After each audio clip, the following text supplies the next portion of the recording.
I use my art as a means of raising the vibration in the audience. Yes, I could feel that and tonight. Planting the seeds of simple truths that are just above the level sometimes of the truths that are available.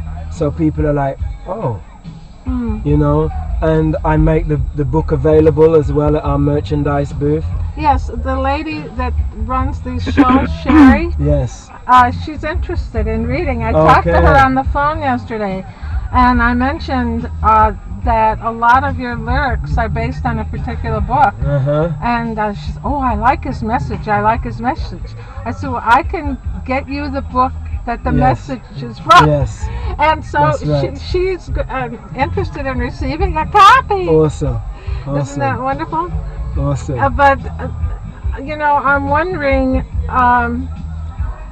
how you keep a balance with this kind of work and your private life. I mean, this takes so much of your time. How do you manage to balance your life? For me, after I found out that I had two angelic beings around me a lot of the time, and midway creatures and different visitors from different worlds, I don't think I have much of a private life anymore. It seems as though all of our lives are open to the universe. So really and truly, you know, my spiritual life encompasses every moment. Everything. I see what you're saying, that everything's so integrated, it's already balanced. Yes, it is one. It's one. You know, then there's other friends who I'm surrounded by, you know, within the Urantia movement, especially Norman Ingram, who constantly provides, you know, outreach support when I'm going from city to city. He called me 4 times today. Wow. Yes. To be sure to see you. And you know, many times after the concerts we have prayer circles, you know, where we bring people together to pray, and they can pray about anything. It's very open. Sometimes we have Muslims praying in their language, we have Ethiopians praying in Aramaic, we have Buddhists doing the you know, we have all different people giving their energies in a prayer circle, and we just come together and recognize what we have in common rather than the things that we have, you know, in difference, you know. So for me, I don't feel as though this is a burden. I don't feel as though it's hard work.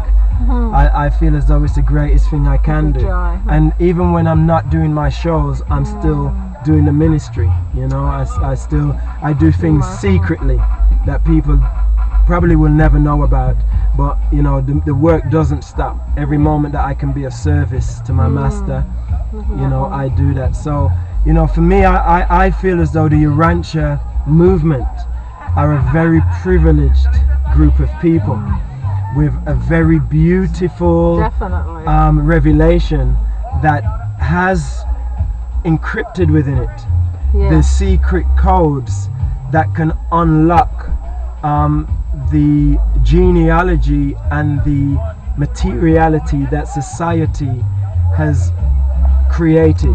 I think it really can take us as individuals and as a whole beyond what we have around us as the norm, and really give us the tools to change this planet, you know. And I am constantly hoping and praying that more and more Urantians will kind of come out of the closet, because sometimes I find that a lot of us have the book, but we don't share it with the masses. Maybe we're afraid of rejection, or afraid someone will think we're weird or whatever.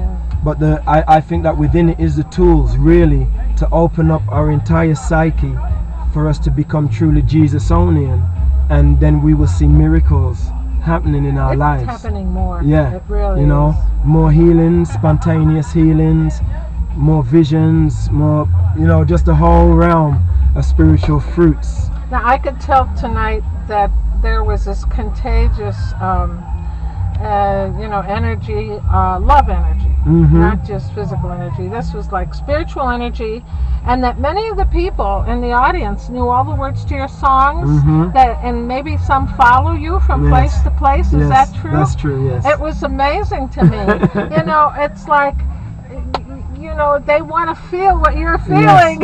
Yes, it's true. And that will open things up. Now, how many would you say ask about the book? Or ask where you get your material? If there was a percentage of people, I would say at present probably about 10%. Oh, that's a lot. About 10% of people ask me. That's amazing. What inspires me, where I get my information from, and things like that. About That's 10%. amazing. Say you have 1,000 in the audience. That's 100 people. Yeah, that's about 100 people. And that's not only through word of mouth, but also through emails in our websites, 2 websites we have, and the merchandise people as well. They have the Urantia book there. They have the Words of Christ as well, which is from the Urantia book. So people ask, what's the Words of Christ? And my merch people will say, this is from the Urantia book. Pato took these words that Jesus said and put them into a double CD called the Words of Christ. That's wonderful. I've heard it. Yeah, and we've been giving away about 10 copies every night at every concert. And I give people the freedom to duplicate them, copy them, and give them to friends and family. There's no copyright. I know, we don't have to worry. Yeah, there's no copyright on the Words of Christ, so everybody can. Well, listen, we don't want to keep you. I thank you so much. Thank you for life is a miracle. Oh, life, oh, life is a miracle.